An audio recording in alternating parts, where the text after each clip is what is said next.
Good day, children.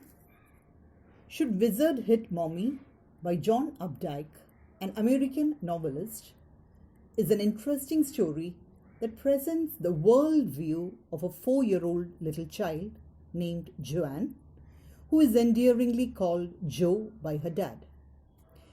There are prototype stories for little kids which are written by adults from an adult's point of view, and these stories culminate strictly based on an adult's definition of morality. So the morality, ethics, individuality, or duty that these stories end with are beyond the understanding of little children for whom these stories are written.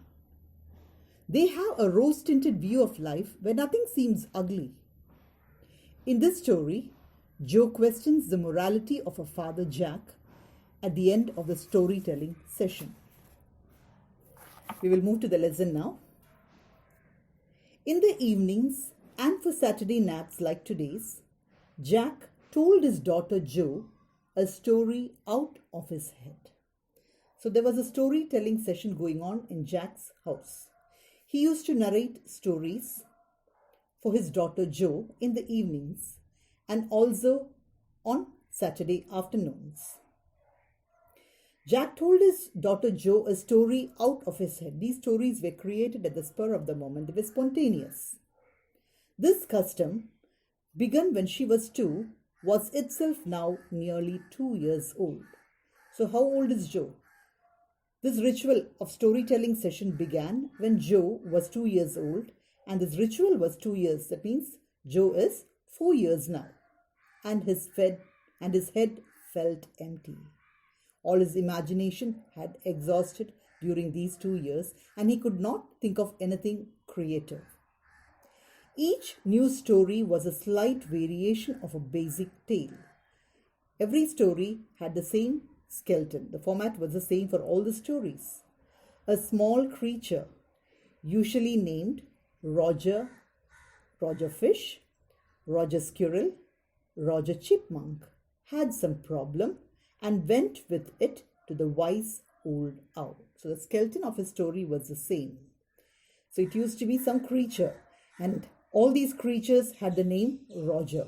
And Roger would face some problem, and he would go to consult the wise old owl. The owl told him to go to the wizard, and the wizard performed a magic spell that solved the problem, demanding in payment a number of pennies greater than the number that Roger creature had, but in the same breath directing the animal to a place where the extra pennies could be found. So the Roger, whichever creature was chosen for the story, would face some problem and would go to consult the wise old owl. Then the wise old owl directed Roger to go and meet the wizard who would solve his problem, and in return he asked for some pennies, and which, because Roger did not have, would again be directed to a well around which he had to go 3 times, and then he would find the money that he required inside the well. That is how the problem would usually be solved. And then the story would continue. Then Roger was so happy he played many games with other creatures and went home to his mother just in time to hear the train whistle that brought his daddy home from Boston. So, having solved the problem, he would return back to his home, and on the way he would meet his friends and he would play several games with them, and then he would come back, and by the time Roger's daddy would be back from Boston, he had gone for work to Boston, and he would be back from Boston, and then Jack would end this story describing the supper they had. Jack described their supper, and the story was over. All the stories had a very happy ending. Roger, someone having solved all his issues with the help of wise old owl and the wizard. So that was the skeleton of all the stories. Working his way through this scheme was especially fatiguing on Saturday, because Joe never fell asleep in naps anymore, and knowing this made the rite seem futile. So the storytelling session had been continuing for the past 2 years, and Jack had exhausted all his imagination, his creativity. And now it was too tiring for him to narrate stories, because when she was 2 years old or 3 years old, she would immediately fall asleep listening to the stories. But now she was at an age when she had a lot of energy, and so this whole rite of storytelling session seemed futile. It was in vain because she never went to sleep hearing his stories. The little girl, not so little anymore, the bumps her feet made under the cover were halfway down the bed. So she was covering with sheet and she was lying down there to listen to the stories, and he could see that she was growing very fast.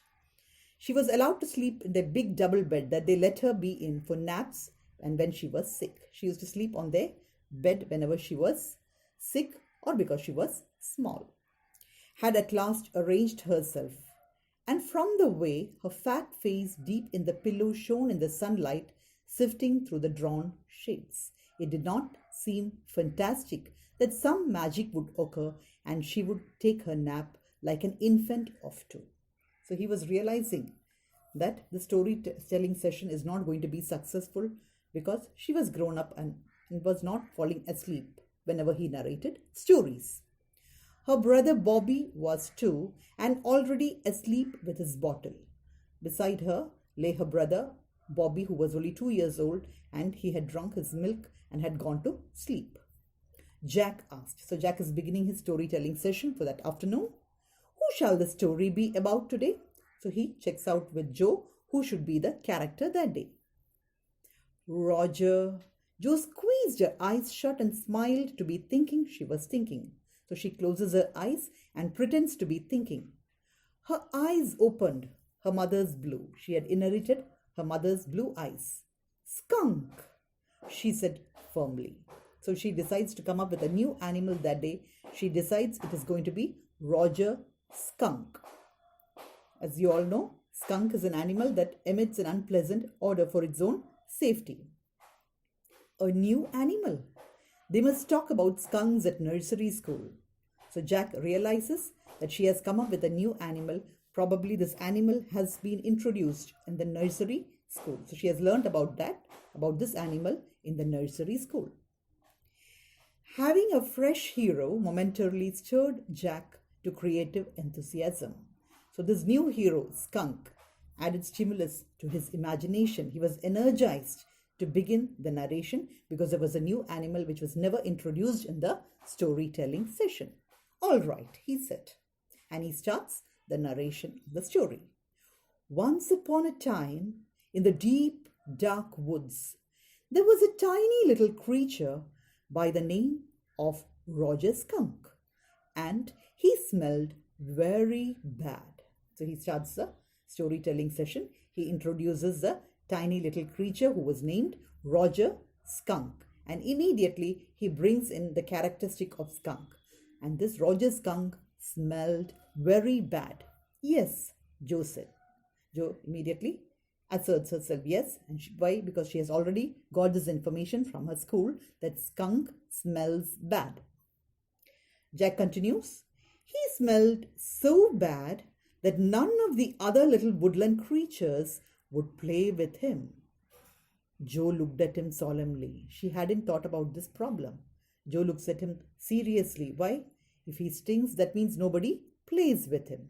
She hadn't foreseen this.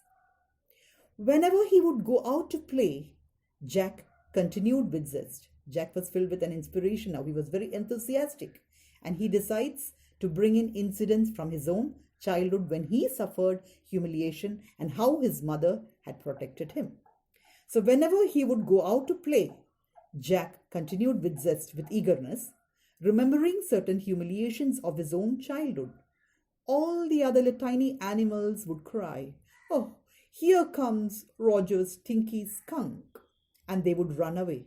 And Roger's skunk would stand there all alone, and 2 little round tears would fall from his eyes.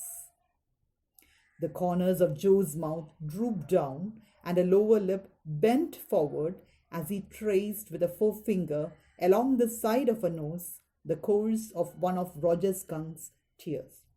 So Jack is energized now to bring in this new character. And he He intersperses it with humiliations that he faced in his childhood and how his mother had protected. So now he brings in that. He says, whenever Roger Skunk went to play, all his friends would cry, "Roger, stinky skunk," and they would run away. They refused to play with Roger Skunk. And Roger Skunk would stand there and he would weep. So Jack, on his daughter's face, draws the course through which the tears might have flowed on Roger's face. And she listens there in rapt attention, listening to the story and with a sad expression, because she had not foreseen that Roger Skunk would suffer from loneliness because she had introduced this animal, and Roger Skunk had a distinctive feature of stinking. Now, since the problem has arisen, she immediately wants to go for a solution, and solution lies with the owl and with the wizard. So she wants the story to progress very fast so that this issue can be solved. "Won't he see the owl?" she asked in a high and faintly roughened voice. She wants to make the savior enter into the story so that the issue can be sorted out. Sitting on the bed beside her, Jack felt the covers tug as her legs switched tensely. Under the sheet, he could see that she was really tensed, and that could be seen in her body language. Jack, on the other hand, was pleased with this moment. Why? He realized that he has got her complete attention. He was telling her something true, something she must know, and had no wish to hurry on. But downstairs, a chair scraped, and he realized he must get down to help Claire paint the living room woodwork. So now he was introducing the distinctive feature of Skunk, how Skunk, on account of his characteristic, had to face humiliations in his life. So he wants to introduce this to his daughter, that there are certain instances in life when we too have to face such things. So that is what he's trying to introduce. But for the girl, but for the child, life is just a bed of roses and nothing ugly has to be there. Whereas Jack wants to introduce reality. He does not want the child to escape from it. So that is why he adds a realistic touch to the story to teach a moral to his daughter. As he is narrating, he hears downstairs a chair scraping, and he realized that he must go down immediately and engage in the household chore that they have decided for that afternoon. That is to paint the living room furniture. So on one hand, he wants to slow down in his story and get the complete attention of his daughter. And on the other hand, he has to hurry up so that he could go and help his wife. Well, he continues with the story. Well, he walked along very sadly and came to a very big tree. And in the tip-top of the tree was an enormous, wise old owl. So now he introduces the first character there, Owl, to whom Roger Skunk goes to solve the issue. Good. Joe is happy. Why? Because the savior has made the entry. "Mr. Owl," Roger Skunk said, "all the other little animals run away from me because I smell so bad." "So you do," the owl said. "Very, very bad. What can I do?" Roger Skunk said, and he cried very hard. So Roger Skunk goes to the owl and tells his problem to the owl. The wizard. We can see Joe is being very impatient because she wants his problem solved. So she wants the next character again introduced, that is a wizard. She wants the issue to be solved. So she gets impatient. The wizard, Joe shouted and sat right up, and the little golden book spilled from the bed. The book that she was reading earlier falls from her lap, but she does not notice it. She's impatient. She wants her father to continue the story and bring in the wizard so that Roger Skunk's problem can be solved. Now, Joe, Daddy is telling the story. Do you want to tell Daddy the story? So Jack gets irritated and he scolds her. He says that he is telling the story, not Joe, to Daddy. "No, you, me." So Joe insists that Daddy continue with the story. "You tell me," she says. Then lie down and be sleepy." Her head relaxed on the pillow and she said, "Out of your head. Let the story continue." She wants her father to quickly continue with the story. Well, he continues. "Well, The owl thought and thought. At last he said, "Why don't you go see the wizard?" "Daddy, what? Are magic spells real?" This was a new phase, just this last month, a reality phase. So, a new phase is coming into her life when she has started questioning. So, she's become very inquisitive and questions anything or everything that is told by her parents. That means she's becoming rational by nature. When he told her spiders eat bugs, she turned to her mother and asked, "Do they really?" And when Claire told her God was in the sky and all around them, she turned to her father and insisted with a sly yet eager smile, "Is he really?" So whatever is told to her, she has started questioning. So earlier her question was, "Are magic spells real?" Jack answers very rudely because he does not like interruption in his story. They are real in stories. That is the answer Jack gives to her question, "Are magic spells real?" She had made him miss a beat in the narrative. She was continuously intruding that he was losing the flow of the story. He continues with the story. The owl said, "Go through the dark woods, under the apple trees, into the swamp, over the creek." Now she wants to know, what is a creek? She questions her dad, "What's a creek?" "A little river," he answers. And then again he continues with the story. Over the creek, and there will be the wizard's house. So once he has crossed the stream, he will find the wizard's house. And that's the way Roger Skunk went. And pretty soon he came to a little white house and he rapped on the door. He knocks on the door. Jack creates some sound effect by rapping on the windowsill. Jack rapped on the windowsill, and under the cover, Joe's tall figure clenched in an infantile thrill. She really enjoyed the sound effects created by Jack, and that could be seen in her body language and her expression, which showed that she was paying rapt attention. And Jack was enjoying every moment of the storytelling session. And then a tiny little old man came out with a long white beard and a pointed blue hat and said, "Hey, what's this? What you want? You smell awful." So the wizard comes out of his white house and says that Roger Skunk smelled very bad. The wizard's voice was one of Jack's own favorite effects. He did it by scrunching up his face. He used to tighten up his face, lift his nose, and somehow whining in a high pitch through his eyes. He had such an expression, and then he would change the voice to match that of the wizards, which felt for the interval roomy. And when he expressed like that, tears would come out of his eyes. He felt being an old man suited him.